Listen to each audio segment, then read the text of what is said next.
welcome to this edition of Stream On. I'm Jim Williams, your host, and today we're going to be talking about the monster ITV hit sitcom that will debut this week here in the U.S. It's called Kate and Koji. It stars two of our favorite people, the award-winning and quite talented Brenda Blethyn. We know her from Vera. She's a friend of the podcast. And, of course, Secret and Lies as well. Now, Jimmy Akingbola, who was the baddie on The Arrow. He's also been in Ted Lasso and numerous other projects. So, two stars right off the get-go in this wonderful situation comedy. Now, Kate and Koji follows the unlikely friendship between Kate, a working-class woman, who runs an old-fashioned seaside café, and Koji, an African asylum seeker.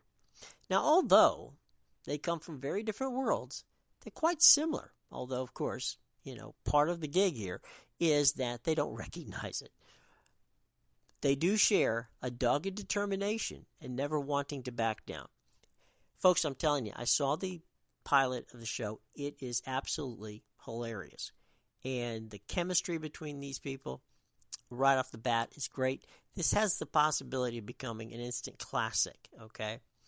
And you got to be seeing it this week when it drops on Britbox. But prior to that, to give you whet your appetite for what's coming on Britbox this week with Kate and Koji, we have Jimmy Akingbola, the aforementioned star, along with, of course, Brenda Blethyn, in Kate and Koji. Jimmy, I got to say thank you very much for joining us. And you've got a following from Arrow here in the U.S., and Arrow fans are going to be a little surprised, but probably happily, to see that you've got a very good comic side. Let's talk about Kate and Koji, and, of course, to your Arrow fans. Yes. Well, I mean, for me, I think that's a great way to start. Arrow starts off my U.S. journey, actually. That was one of, my first big roles in the U.S. I'd done other bits and pieces on, Sons of Liberty on the History Channel, Carrie Scotland, the amazing director on that, and then I did stuff on Spectral. But Arrow was like my first big thing, and I love doing Arrow. I'm an actor that I do enjoy trying to show my versatility.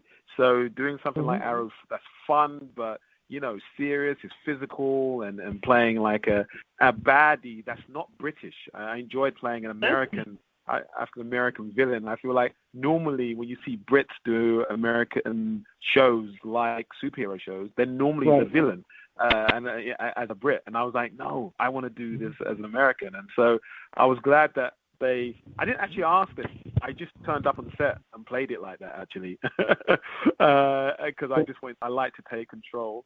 And then I suppose people will know me from that in terms of the US, but Kate and Koji for me is something completely different. It's a multicam sitcom, so again, it's showing that I can do comedy as well. And I suppose if you want to have, if you know me from Arrow, then I would say think of sitcoms like My Wife and My Kids, 2.5 Men, Frasier, and then expect to see me in that sort of type of role, in that sort of type of style. And basically, I'm a person that I love to have fun, and this is a very funny comedy about an African asylum seeker that's in the UK, the seaside town, and he meets this cafe owner, Kate, who's played by Brenda Blethyn, and basically they don't get on because they're from different worlds, and yet they are very similar, although they don't recognize that. So they just butt heads a lot.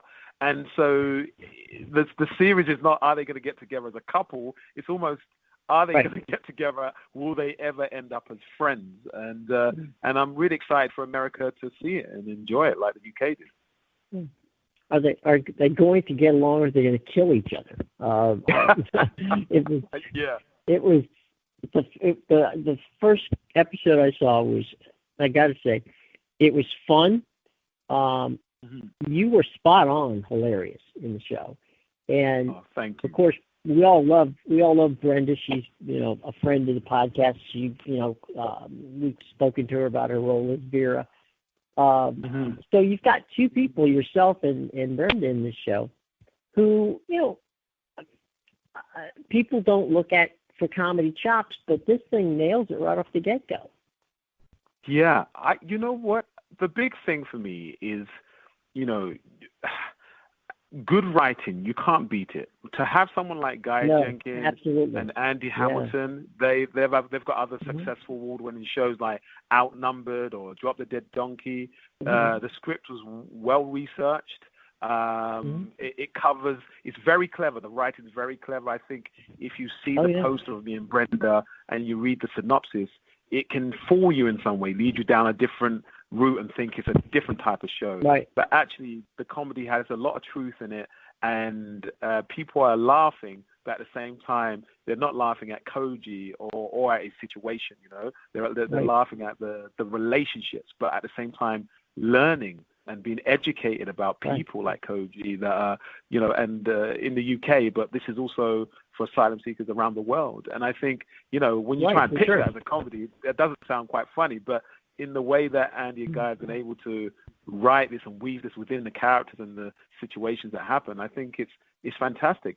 For me, Koji is all about authenticity and representation, and that's very important to me. You've got a highly trained, fully qualified doctor here, and I think he challenges the stereotype of what it means to be an asylum seeker. For sure. And, you know, part of, you had named earlier some wonderful situation comedies, and all of them have one very interesting and most important element to it. A friend of mine, Glenn Charles, was one of the writers on Cheers and Frasier. And the key that Glenn, you know, was always involved with was that, you know, that it's an ensemble cast. And one of the things I noticed quickly in this show is obviously you and Brenda playing off each other is wonderful, and there's a lot of great dialogue there. But it's these cast of characters who just show up, who, you know, just you're sitting there going. There's one scene which I think it's in the clip which we will show, you know, and that of course is the clip from the promo where you sit down and you're explaining you can't be, you know, you can't call one rule. You cannot call me doctor. And the first thing the woman says is, yes, doctor. And you're like, okay, here we go. I know. So yeah, it has that very cheersy, you know, kind of everybody's involved in it, and these kind of side characters become, you know, just as important to play off of as you and Brenda. Oh, I love the fact that you're saying that. Honestly, just because I'm a big fan of those American classic sort of comedic shows, and to say that you're getting elements of that from this, because I tell people that you know, comedy is like Marmite. People love what they love and they don't like what they don't like. But I feel like this is like a modern day classic. So it's almost got that old school element to it. But no, this is very much a 2020-21 comedy multicam show. But when you look at it, it does trigger memories of those fantastic classic comedies. And again, that comes back to the writing, which allows us, the cast, to do our work. And when I say the cast, I mean we've got the amazing Blake Harrison from In-Betweeners and Barbara Flynn and everybody else that comes in. They're just amazing, and it's a bit like it's almost like a theater ensemble. You know, that's the way we take it. Brenda's a great leader in terms of the cast, and we all just, you know, treat each other really well. We play, we support ideas, and we're given the freedom just to everybody they've cast, the writers and the director know they can do it. So we've given this wonderful freedom to play. And I think it's, in the UK, this type of show is a bit more rarer than you guys, the amount that you do in the US. And so I'm really excited just to see what you guys think. And you know, who knows, there might be an episode where Koji has to go to America, you know, and live there for a bit. But God help you. God help you. That's all I can tell you at this point in time. This is not the time. I know. Many times, far as I'm concerned, come stay at my house. That's fine with me. Okay, I'll make sure you're cool. But man, sometimes it could be trouble. But the great, you're talking about writing, and you're talking about this cast. I have a feeling that you guys, this is one of those things where I look at someone who's been in the business for 40 years and say, you know what? I bet that from the moment they sit down and do the table read, they knew this thing was going to be a hit. Look at that. That's a really interesting question. I didn't know that.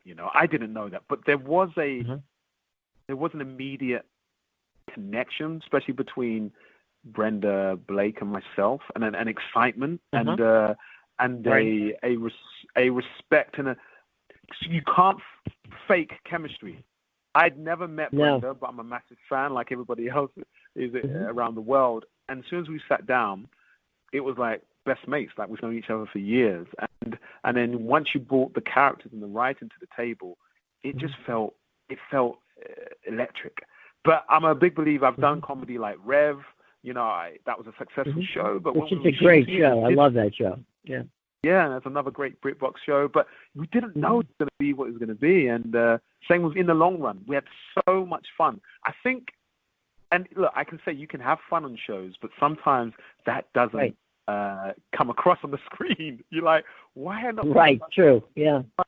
But I think with this show, there was something about the spirit of it that secretly we felt like, I think we've got a good one here, but I didn't know. And then you add the other thing to COVID times, how will that affect how people respond to a new comedy show?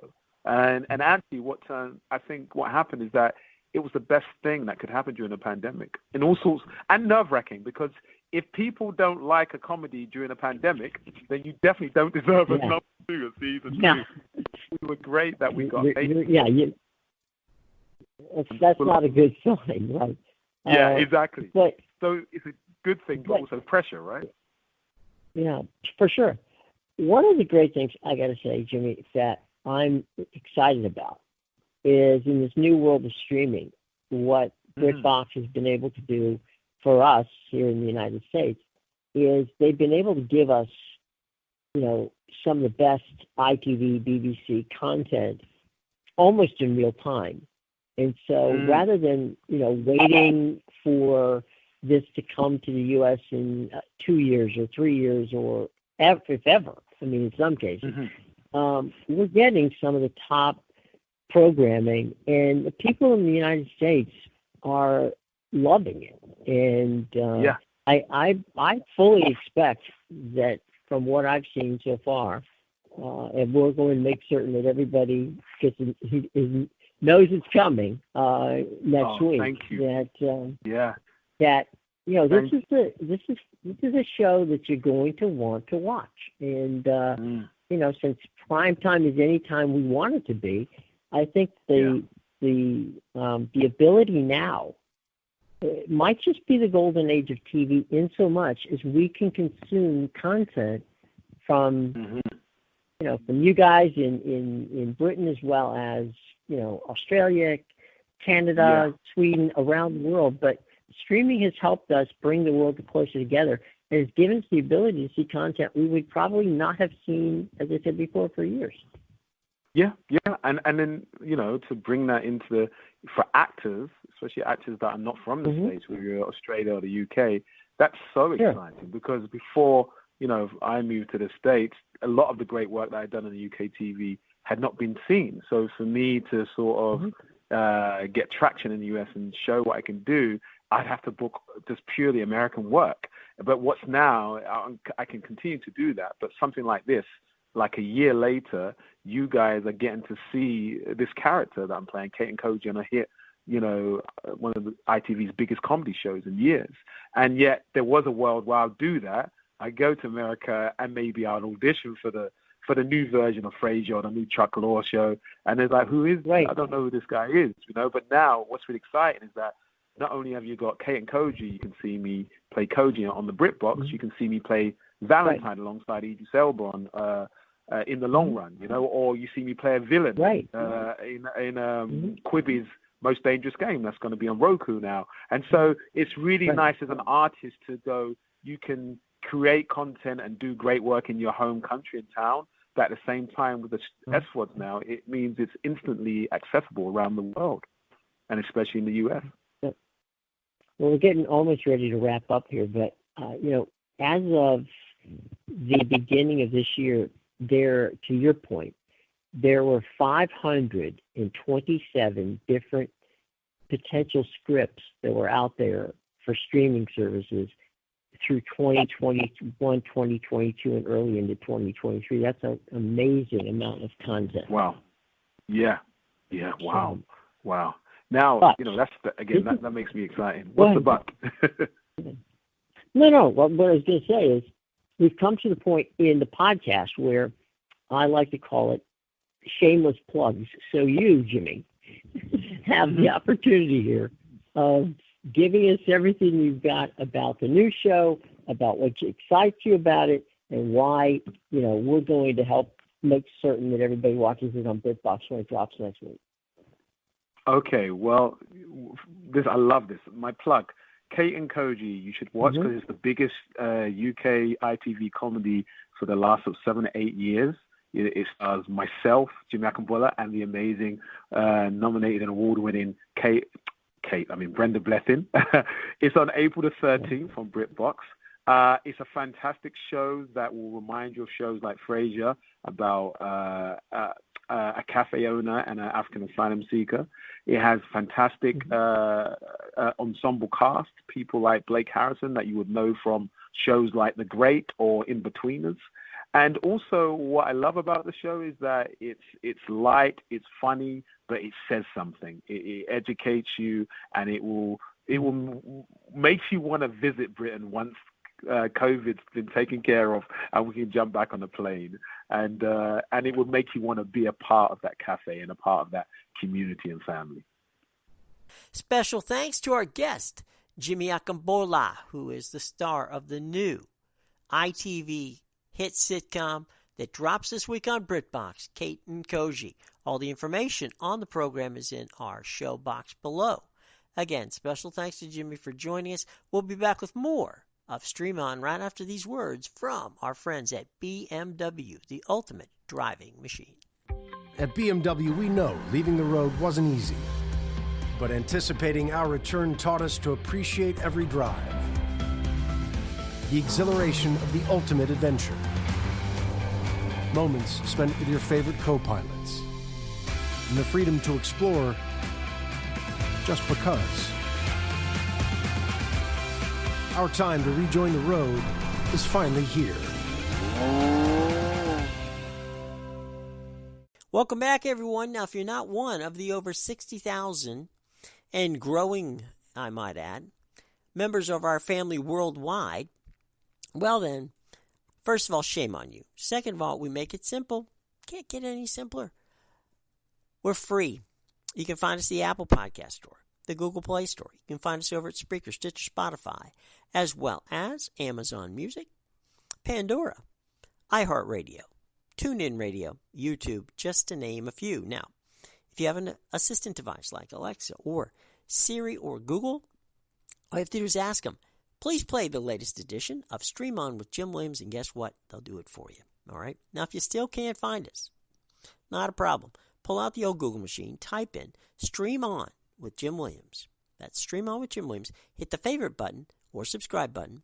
And either way, you're going to get a brand new edition of the podcast sent directly to your phone, your tablet, or to both. Okay? Now, we got some really cool stuff coming up, in the next few weeks, and then, of course, over the summer and the fall. We've got all kinds of fun stuff coming. So you don't want to miss it.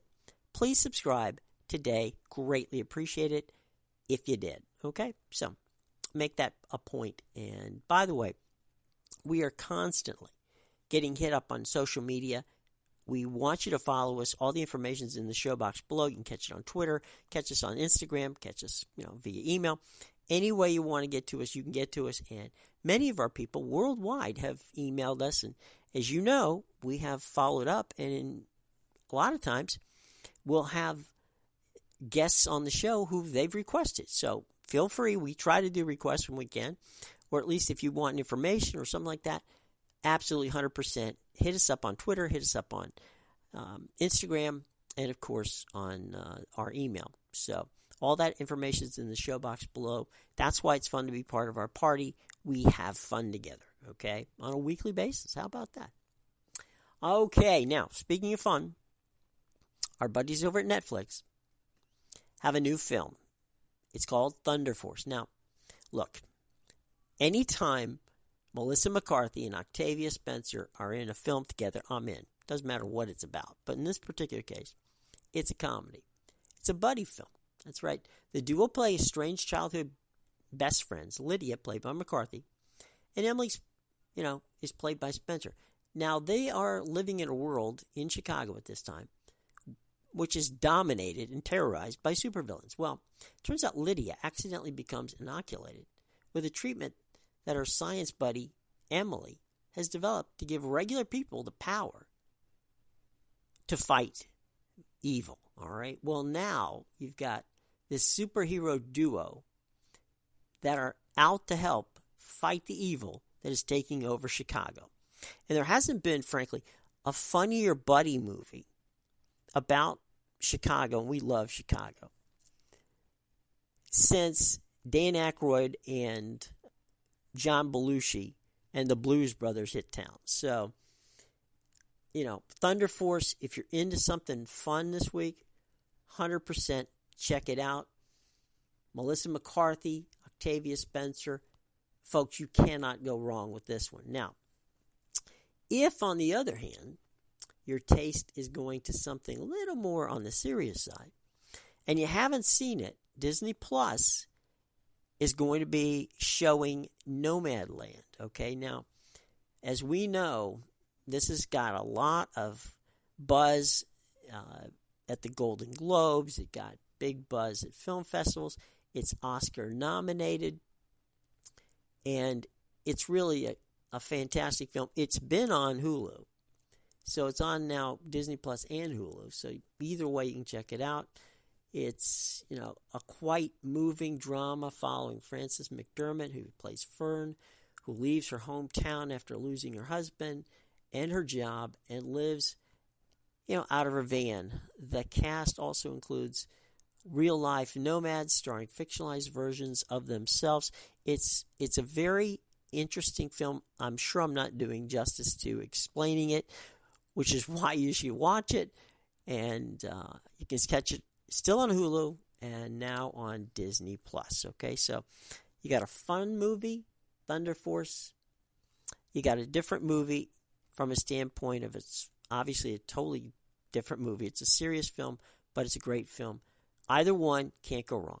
Now, if you are a sports fan, well, this weekend is dominated by The Masters. And The Masters is a CBS program. So that means if you want to watch it, you can check it out on Paramount Plus because they have all things CBS, and they have some extra cool Masters programming that's going to be on Paramount Plus. Also, ESPN handles coverage of the Masters, around the Masters, I should say. And so you can check that out on ESPN.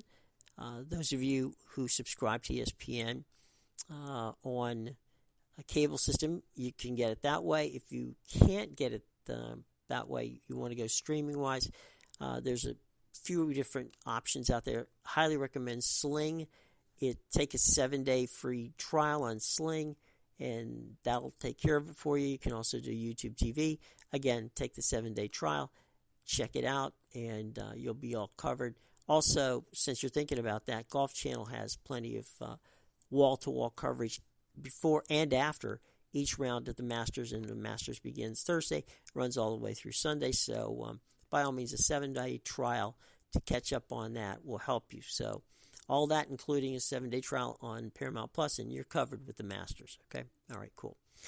And special guests, and one of the things we want to not forget at this point in time is Kate and Koji, which we said drops on Tuesday here in the U.S. on Britbox. By all means, check it out. And Jimmy Akingbola, who was our guest today. We greatly thank him for it. By all means, it's worth your while. That's Kate and Koji on Britbox beginning this week. All right? Well, that just about does it for this edition of Stream On. I'm Jim Williams, your host. We hope that you had a fun time. We shall return. That's right. Next week we will be right back here. And we hope that you join us, all right? So have a wonderful and safe weekend. And we will see you right here on Stream On a week from today. Take care now, everybody.